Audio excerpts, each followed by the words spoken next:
नमस्कार बच्चों, मैं गौरव शर्मा स्वागत करता हूं आप सभी का आपके अपने YouTube चैनल अध्ययन कोचिंग पॉइंट में। तो दोस्तों, जैसा कि आपको पता है कि हम जो है ग्रुप डी के प्रैक्टिस सेट करा रहे हैं प्रीवियस ईयर के, ठीक है। और साइंस के 20 से 25 क्वेश्चन के बीच हम यहाँ रोज पर डे कवर कराते हैं। 2 टेस्ट हम पहले करा चुके हैं, आज जो है तीसरा टेस्ट है और इसमें हम प्रीवियस ईयर क्वेश्चन करा रहे हैं जो आपके ग्रुप डी के हैं और NTPC के लिए भी काफ़ी इंपॉर्टेंट साबित हो सकते हैं। अगर आप लोगों ने हमारा चैनल सब्सक्राइब नहीं किया है तो जाके प्लीज़ इसे सब्सक्राइब करें और सभी क्वेश्चनों को ध्यान से देखेंगे। चलिए, पहला क्वेश्चन है, निम्न में से किस वैज्ञानिक ने यह सुझाव दिया कि तत्वों के प्रतीकों का नाम निर्माण तत्व के नाम के एक या 2 अक्षरों से किया जा सकता है? तो कौन सा ऐसा वैज्ञानिक था जिसने ये बताया था? तो इसका सही आंसर है ऑप्शन नंबर 3, बर्जीलियस। बर्जीलियस ने बताया था कि जो तत्व हैं जिनका निर्माण हुआ है, ठीक है, उनके पहले और दूसरे नाम से ही इनका नाम रखा जा सकता है। जैसे नाइट्रोजन का N है, पहला नाम से है, कैल्शियम का Ca है, तो पहले और दूसरे नाम से ही जो है इनका जो प्रतीक बनाया गया है जिनसे इनको डिनोट किया जाता है। चलिए, नेक्स्ट क्वेश्चन आ जाता है आपका, एक द्रव्य जिसमें 49 ग्राम, कितने ग्राम? 49 ग्राम साधारण नमक को 320 ग्राम पानी में घोला गया है, तो द्रव्य के द्रव्यमान प्रतिशत की गणना करनी है। क्या करनी है? द्रव्य के द्रव्यमान प्रतिशत की गणना करनी है। तो इसमें आपको देखना है कि जितना आपका इसमें दिया हुआ है कितना है, 49 ग्राम। 49 ग्राम आपका क्या दिया गया है इसमें? 49 ग्राम दिया गया है आपका साधारण नमक, ठीक है। और टोटल द्रव्य की अगर बात करें तो 49 और 320 कितना हो जाता है भाई? 49 और 20, 320 कितना हो जाता है? 369। कितना हो जाता है? 369, दोनों को जोड़कर और मल्टीप्लाई 100। जब आप इसको सोल्व करेंगे, तो इसका जो सही आंसर आएगा ऑप्शन नंबर 2। इसको सोल्व कर लें, जितने ग्राम साधारण नमक है उसके बटे टोटल द्रव्य, उसका परसेंटेज आ जाएगा कि कितने द्रव्यमान। यार वही है कि टोटल नंबर में से कितने नंबर आप निकाल रहे हो, कितने परसेंट आ रही है, वही तो चीज़ है यहाँ पे। टोटल द्रव्य 320 ग्राम जल था और इतना तुम्हारा नमक था, तो इसका परसेंटेज बताना है, सिंपल है। चलिए आगे चलते हैं। कौन सी ऊर्जा में 2 प्रकार की ऊर्जा होती है? देखो, कुछ क्वेश्चन नहीं है, इसका कोई सेंस नहीं बनता कि कौन सी ऊर्जा में 2 प्रकार की ऊर्जा होती है, फिर भी चलो, इसका सही आंसर हो जाएगा ऑप्शन नंबर 3, यांत्रिक ऊर्जा। यांत्रिक ऊर्जा 2 तरह की होती है, कौन कौन सी? गतिज ऊर्जा और स्थितिज ऊर्जा, 2 तरह की होती है, आपको पता ही है, ठीक है। उसके बाद पूछा है मंदन क्या है? मंदन क्या है? मंदन कुछ नहीं है, मंदन भी एक क्या है? एक्सीलरेशन है, त्वरण है, ठीक है। और किस तरह का? 2 तरह के त्वरण होते हैं, एक धनात्मक और एक ऋणात्मक। तो जो मंदन है वो क्या है?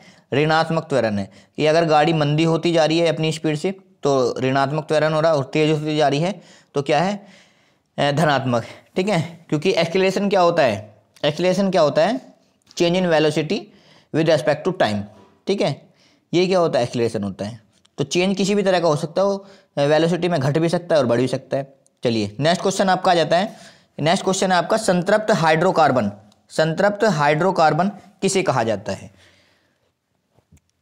4 ऑप्शन आपके सामने दिए गए हैं, तो इसका सही आंसर है ऑप्शन नंबर 3, एल्केन। एल्केन को संतृप्त हाइड्रोकार्बन कहा जाता है, ठीक है। जबकि जो असंतृप्त हाइड्रोकार्बन वो किसे किसे कहा जाता है? एल्कीन को और एल्काइन को। एल्कीन और एल्काइन को क्या कहा जाता है? असंतृप्त हाइड्रोकार्बन कहा जाता है, ठीक है। तो ये पता होना चाहिए। एल्कीन का फॉर्मूला होता है CnH2n+2, जबकि एल्कीन का क्या होता है? CnH2n, और जबकि एल्काइन का क्या होता है? CnH2n-2। ये पूछा जा सकता है आपसे। तो एल्केन वाले क्या होते हैं? सिंगल बॉन्ड होते हैं, एल्कीन डबल बॉन्ड होती हैं, ठीक है। और जबकि एल्काइन क्या होते हैं? ट्रिपल बॉन्ड होते हैं। क्या होते हैं? ट्रिपल बॉन्ड होते हैं, याद रखना है। तो संतृप्त कौन से होते हैं? संतृप्त केवल ये होते हैं, कौन से? सिंगल बॉन्ड वाले, एल्केन, ठीक है। चलिए आगे चलते हैं। अम्ल के आधार पर कौन सा सही है?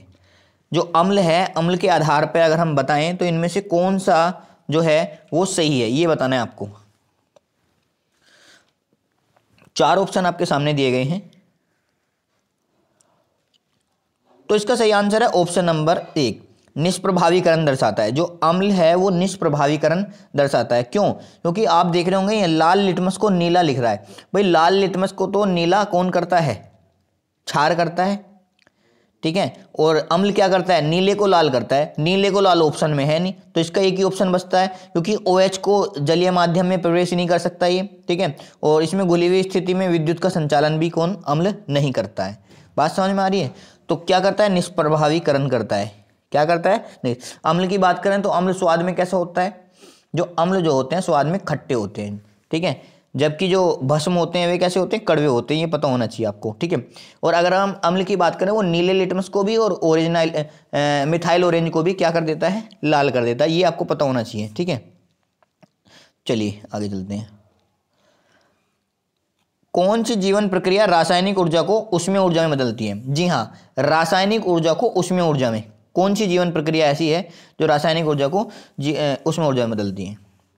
तो इसका सही आंसर है ऑप्शन नंबर 3, श्वसन। श्वसन ऐसी प्रक्रिया है जो रासायनिक अभिक्रिया को रासायनिक ऊर्जा को किस में बदलती है, ऊष्मीय ऊर्जा में बदलती है। क्योंकि देखो प्रत्येक जो है जीव है उसे जीवित रहने के लिए ऑक्सीजन की आवश्यकता होती है, ठीक है। और ऑक्सीजन क्या है, कार्बन भोज्य पदार्थों का ऑक्सीकरण या विघटन करके क्या बनाती है, ऊर्जा प्रदान करते हैं। और उसमें कौन सी ऊर्जा निकलती है, ऊष्मीय ऊर्जा निकलती है। कौन सी निकलती है, ऊष्मीय ऊर्जा निकलती है। श्वसन में आपने देखा भी होगा कि जब आप सांस लेते हो और छोड़ते हो तो उसमें हीट निकलती है, हीट। बात समझ में आ रही है। चलिए तो आगे चलते हैं। किसकी SI यूनिट न्यूटन है। तो न्यूटन आपको पता ही है, बल की होती है न्यूटन, ठीक है। और बल यहाँ 4 ऑप्शन में से केवल एक ही ऑप्शन में आपको बल दिख रहा होगा कि बल 4 ऑप्शन में एक ही है, तो इसका आंसर सही हो जाएगा। तो वजन या आप बल कह सकते हो, ठीक है। तो इसका सही आंसर ये हो जाएगा। चलिए आगे चलते हैं। उसके बाद क्वेश्चन आता है, जब बिजली के एक हीटर को 4 एम्पियर की धारा दी जाती है, विद्युत प्रवाह होता है जब उसमें, तो उसके टर्मिनलों के बीच की जो गतिज ऊर्जा है वो 60 वोल्ट की होती है। वो कितने वोल्ट की होती है, 60 वोल्ट की होती है, ठीक है।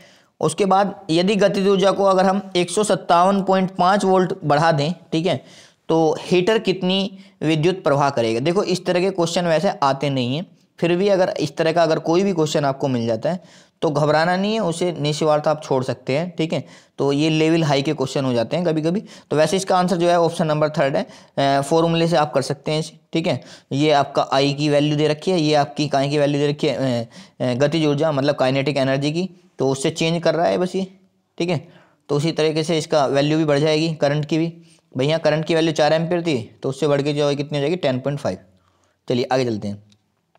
नेक्स्ट क्या कह रहा है, नेक्स्ट, निम्न में से कौन सी भौतिक मात्रा किए गए कार्य की गति को मापती है। कौन सी भौतिक मात्रा है जो किए गए कार्य की गति को मापती है। जी हाँ, ये आपको बताना है। तो इसका सही आंसर है ऑप्शन नंबर 1, शक्ति, पावर।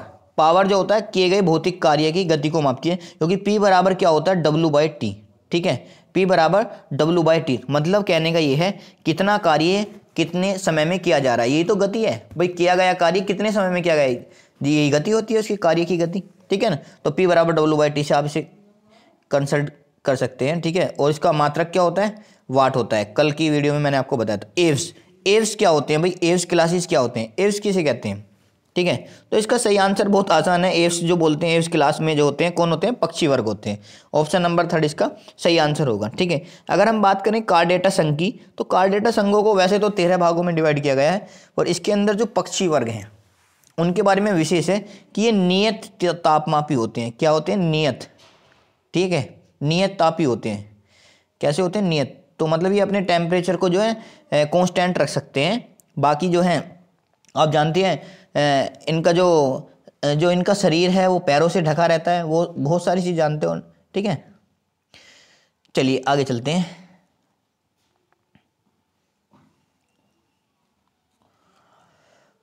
निम्न में से कौन सा कथन ध्वनि और प्रकाश दोनों के लिए तरंगों के बारे में सही है, ठीक है।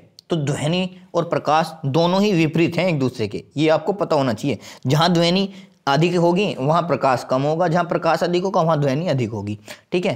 क्योंकि ऐसा बताया गया माध्यम में, जैसे कि अगर मैं बताऊं प्रकाश निर्वात में बहुत अधिक तेज से चलता है, जबकि वहाँ ध्वनि बिल्कुल शून्य रहती है निर्वात में, ठीक है। और जबकि ध्वनि जो है ठोसों में तेज गति से चलती है, वहाँ प्रकाश जो है ठोस में जल्दी से पहुँच नहीं पाता, तो एक दूसरे के विपरीत रहते हैं। चलिए, तो आपको पता होना चाहिए कैसे है। तो ध्वनि जो तरंगे हैं वो क्या होती हैं, ध्वनि तरंगे जो आपकी अनुदैर्ध्य तरंगे होती हैं वो फैलती चली जाती हैं।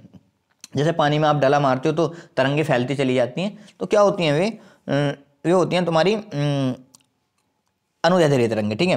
तो जबकि प्रकाश तरंगों की अगर हम बात करें, प्रकाश तरंगे कैसी होती हैं, प्रकाश तरंगे होती हैं अनुप्रस्थ तरंगे। तो ध्वनि तरंगे अनुदैर्ध्य, ऑप्शन नंबर 20 का सही आंसर हो जाएगा, ऑप्शन नंबर 20 का सही आंसर हो जाएगा, अभी आपको बताया मैंने। चलिए आगे चलते हैं। एक सुचालक में से 2 एम्पियर की विद्युत धारा, कितने एम्पियर की, 2 एम्पियर की विद्युत धारा का प्रवाह हो रहा है, जिसके दोनों अंत में 4 वोल्ट की गतिज ऊर्जा 4 वोल्ट की गतिज ऊर्जा पर है, तो सुचालक की प्रतिरोधकता ज्ञात पूछिए। तो इसमें कुछ नहीं, V बराबर आई आर लगना है, सिंपल सा फॉर्मूला है, V बराबर आई आर। आर की वैल्यू पूछिए, तो V की वैल्यू 4 है, I की वैल्यू 2 है, 2 से इसको भाग देंगे कितना आएगा 2, तो इसका सही आंसर क्या आएगा 2 ओम, इसका सही आंसर हो जाएगा, ठीक है, V बराबर आई आर से। नेक्स्ट है आपका, मनुष्य जाति के एक पुरुष को उसके X शुक्राणुओं, इसके X शुक्राणुओं से उसके किससे प्राप्त होते हैं, उसके X शुक्राणु से किससे प्राप्त होते हैं, ये आपको पता होना चाहिए, ठीक है। 4 ऑप्शन आपके सामने दिए गए हैं, तो इसका सही आंसर ऑप्शन नंबर बी हो जाएगा कि मनुष्य के जो X शुक्राणु है उसकी माता से प्राप्त होते हैं, जबकि Y शुक्राणु किससे होते हैं, वो उसके पिता से प्राप्त होते हैं, ठीक है। तो आपको पता होना चाहिए, अगर हमारे जो मनुष्य के जो गुणसूत्र होते हैं वो 46 होते हैं, मतलब 23 जोड़ी, कितने होते हैं 23 जोड़ी, तो 22 प्लस क्या होते हैं X और 22 प्लस Y, इस तरह से, ठीक है, XX। तो अब ये चीज़ देखना है कि अगर ये X जो रिएक्शन X से करता है तो लड़की पैदा होती है, और ये X अगर जो Y से रिएक्ट करता है तो लड़का पैदा होता है, ठीक है। आपको पता होना चाहिए कि लड़की होना है लड़का होना एक लड़के के हाथ में होता है, ना कि लड़की के हाथ में। लड़की के अंदर तो दोनों ही XX जो होते हैं गुणसूत्र, जबकि लड़के के अंदर XY होते हैं, ठीक है। तो ये सब लड़के के हाथ में होता है। चलिए आगे चलते हैं। नीचे दिए गए वर्गीकरणों में से कौन सा परमाणु द्रव्यमान के आधार पर था, कौन सा परमाणु द्रव्यमान के, जी हाँ परमाणु द्रव्यमान, ठीक है। तो सबसे पहले आपको पता होना चाहिए आधुनिक आवर्त नियम जो है, जो मोजले ने बनाया है आधुनिक आवर्त सारणी, ठीक है, तो वो किसके आधार पर है, वो परमाणु क्रमांक के आधार पर। ये क्वेश्चन पूछा गया है कई बार, किसके आधार पर है, मोजले ने जो बनाया है वो परमाणु क्रमांक के आधार पर है। तो आपको पता होना चाहिए कि परमाणु क्रमांक के आधार पर मोजले है, तो ये पूछ रहा है परमाणु भार के या परमाणु द्रव्यमान के, तो जिसमें भी मोजले है वो तो हो ही नहीं सकता, क्योंकि ये मोजले इसमें नहीं है, ये मोजले इसमें नहीं है, ये मोजले इसमें नहीं है। तो इसका सही आंसर क्या होगा, ऑप्शन नंबर 3, डोबेराइनर, न्यूलैंड्स और मेंडलीव, इन तीनों ने क्या किया था, परमाणु द्रव्यमान के आधार पर जो बताया था, ठीक है। उसके बाद आ जाते हैं, निम्न में से किस ऊतक की कठोर कोशिका होती है, जी हाँ सबसे कठोर कोशिका किस ऊतक की होती है ये आपको बताना है, ठीक है। तो सही आंसर है इसका ऑप्शन नंबर 3, सक्लेन काइमा। सक्लेन काइमा की जो कोशिका भित्ति है वो कठोर होती है, और ये किसकी बनी हुई होती है, ये भी क्वेश्चन पूछा जा सकता है। तो ये बनी होती है लिग्निन की, किसकी बनी होती है, लिग्निन की, ये आपको पता होना चाहिए। जबकि अगर मैं आपको बात बताऊं, पेरेनकाइमा एक मृदु ऊतक है, ठीक है, तो पेरेनकाइमा की किसकी बनी हुई होती है ये भी आपको पता होना चाहिए, ये बनी होती है सेल्यूलोज की, किसकी बनी होती है, सेल्यूलोज की, ये पता होना चाहिए। उसके बाद में अगर बात करें कोलेनकाइमा, कोलेनकाइमा की किसकी बनी होती है, पेक्टिन की, ये भी पूछा जा सकता है आपसे, कोलेनकाइमा किसकी बनी होती है, पेक्टिन की। जबकि एरेनकाइमा, एरेनकाइमा जो है किसका भाग है, पेरेनकाइमा का ही एक भाग है, और एरेनकाइमा किसको कहा जाता है, जो पानी में जो पौधे रहते हैं उनको एरेनकाइमा कहा जाता है। चलिए नेक्स्ट, अधातुओं में से कौन सी चमकदार होती हैं, तो चमकदार की अगर बात करें, यहाँ पे बात चमकदार की आ रही है, तो धातुएं जो होती हैं वे चमकदार ठोस इस तरह से होती हैं। तो आपको यहाँ से पता होना चाहिए, जब चमकदार की बात हो रही है तो ज़्यादातर ठोस की बात हो रही होगी, ठीक है, तो ठोस चीज़ें ही चमकदार होती हैं ज़्यादातर, ठीक है। और अगर हम बात करें ठोस, तो ठोस कौन सी अधातु है, तो एक ही अधातु ठोस है, कौन सी, आयोडीन। आयोडीन क्या है, ठोस है, जबकि क्लोरीन और फ्लोरीन क्या है, गैस है, ठीक है, और ये भी अधातु है। और नियोन क्या है, एक्रिय गैस है, ये भी गैस है, ठीक है। तो आयोडीन ठोस है और ये चमकदार होती है सबसे ज़्यादा, है ना। चलिए उसके बाद कह रहा है, एक वस्तु 4 सेंटीमीटर इनवर्स, देख रहे हो क्या, ये क्या कह रहे हैं, 4 सेंटीमीटर इनवर्स का मतलब ये 4 सेंटीमीटर प्रति सेकंड कह रहे हैं, क्या कह रहे हैं ये, 4 सेंटीमीटर प्रति सेकंड, ठीक है, के वेग से आगे बढ़ रही है, के वेग से आगे बढ़ रही है, जिसकी गतिज ऊर्जा क्या है, जिसकी गतिज ऊर्जा है 120 जूल, कितनी है, 120 जूल है, ठीक है।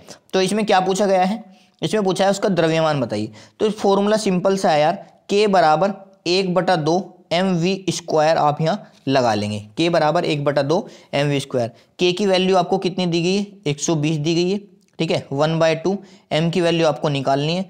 और जबकि 4 सेंटीमीटर दिया गया है, 4 सेंटीमीटर का मतलब है 0.4 मीटर, 0.4 गुना 0.4, पॉइंट हटाओ, जीरो लगाओ, बस m की वैल्यू निकालनी है। बाकी तो आप सब कर ही लेंगे सही, ठीक है। तो मैं फिर भी इसका एक आंसर आपको बता देता हूँ। इसका जो आंसर होगा वो 15 किलोग्राम होगा, option number D. Option number D इसका सही आंसर होगा, 15 किलोग्राम। आप जो है फॉर्मूले से कर लेना, मैंने यहाँ लिख दिया है, ठीक है। उसके बाद विखंडन, विखंडन की अगर हम बात करें, विखंडन कितने प्रकार के होते हैं, ठीक है। तो विखंडन बताइए कितने प्रकार के होते हैं। तो कोशिका का जो नॉर्मली विभाजन होता है वो 2 तरीके से होता है। कौन सा? एक तो समसूत्री विभाजन होता है, एक अर्धसूत्री विभाजन होता है। बात समझ में आ रही है, ठीक है। तो एक और विभाजन हो जाता है नॉर्मली 2 प्रकार का, तो उसे असूत्री विभाजन कहते हैं। परंतु नॉर्मली जो होता है वो 2 प्रकार का होता है। तो आप जो है इसका सही आंसर बताएंगे, ऑप्शन नंबर डी होगा, ठीक है। कोशिका का विखंडन 2 तरह से होता है, समसूत्री और अर्धसूत्री। असूत्री भी होता है पर वो जो है कहीं कहीं। उसके बाद आता है newton metre square kilogram inverse, किसकी जो है ये ऐसा यूनिट है। देखो आपको पता होगा F बराबर होता है, क्या होता है F बराबर होता है Gm1m2 अपॉन आर स्क्वायर होता है ये, ठीक है। F बराबर होता है ये, है ना, m1 m2 upon R square. तो R की मल्टीप्लाइजेशन करेंगे न्यूटन मीटर स्क्वायर हो जाएगा, और m1 m2 kilogram newton metre square बटे किलोग्राम स्क्वायर। तो newton metre square kilogram square ये किसका मान हो जाएगा, और ये G क्या होता है, ग्रेविटेशनल कांस्टेंट होता है। तो इसका सही आंसर है ऑप्शन नंबर 1, गुरुत्वाकर्षण के सार्वभौमिक नियम, ठीक है। त्वरण नहीं, सार्वभौमिक, ध्यान रखना है, 2 ऑप्शन दे रखे, कंफ्यूज मत हो जाना। चलिए आगे चलते हैं।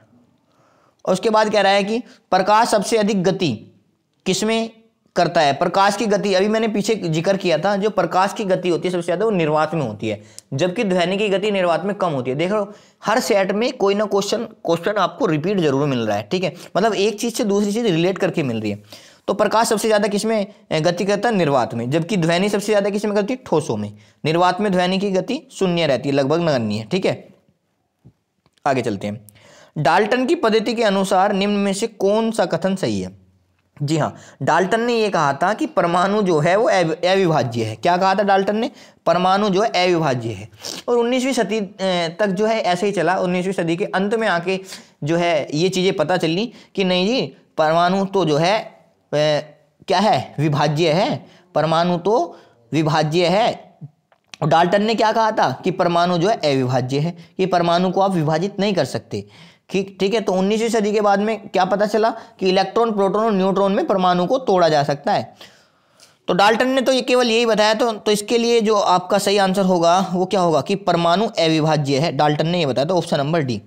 डाल्टन कह रहा था कि परमाणु अविभाज्य, 1803 में डाल्टन ने बताया था, जबकि 1900 कुछ में एंड में लगभग 19वीं सदी के 20वीं सदी के समीप में जो है ये गलत बात साबित होगी। कैल्शियम का परमाणु द्रव्यमान कितना होता है, कैल्शियम का परमाणु द्रव्यमान। तो क्रमांक की अगर बात करें, क्रमांक तो कैल्शियम का 20 होता है, परंतु द्रव्यमान पूछा गया है तो द्रव्यमान होता है इसका ऑप्शन नंबर बी 40 इसका होता है कैल्शियम का परमाणु द्रव्यमान।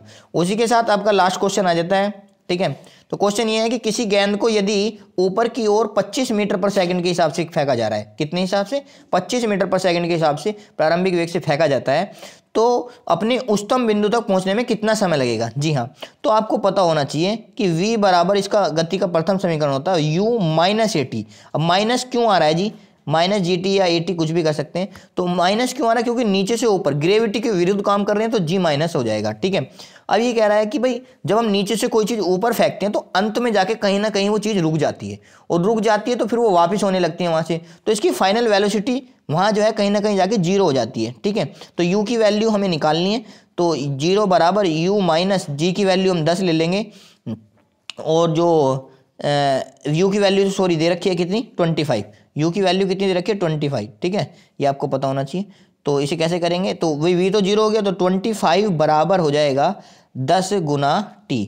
तो t बराबर क्या होएगा 2.5 सेकेंड, t बराबर क्या हो जाएगा 2.5 सेकेंड, जो कि इसमें ऑप्शन नंबर ए इसका सही आंसर होगा, ऑप्शन नंबर ए ही इसका सही आंसर होगा। तो दोस्तों हमारी ये वीडियो कंप्लीट हुई। अगर आपको हमारी ये वीडियो अच्छी लगी है तो प्लीज़ इसे लाइक करें, शेयर करें, कमेंट में कोई भी प्रॉब्लम हो तो हमें बताएं, ताकि हम आपके प्रॉब्लम का सोल्यूशन कर सकें। और चैनल को ज़्यादा से ज़्यादा लोग जो है सब्सक्राइब करें। और हमारे आने वाली वीडियोज़ जो हैं, अब जो है थोड़ा सा मैंने पेन टैब मंगाया है, तो उसके द्वारा जो है मैं आपको बहुत चीज़ें इन जो है आपको मॉडिफाई करवा के समझ बताने वाला हूँ। और धीरे धीरे जल्दी हम जो है डिजिटल बोर्ड पर भी आएंगे। आप लोग जल्दी से, आप लोगों का सपोर्ट रहा तो बहुत जल्दी हम डिजिटल बोर्ड ले लेंगे, ठीक है। उस पर जो है हम जो आपको अच्छे से पढ़ाएंगे, ठीक है। तो दोस्तों धन्यवाद।